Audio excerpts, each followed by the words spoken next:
साखी हमनिया साखी दश दिगपाल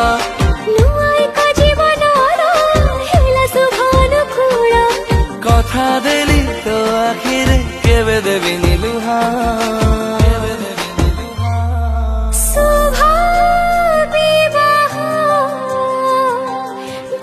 प्रेम पक्षींकर शुभ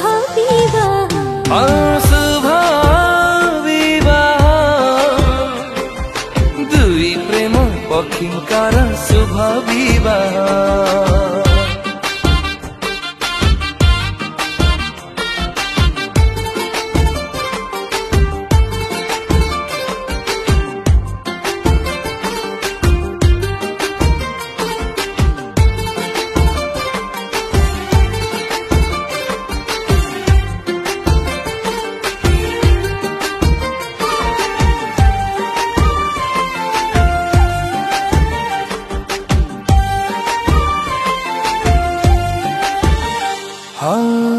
जना अचिन्हा थिला दुई मन विधाता जोडिला पवित्र बन्धन।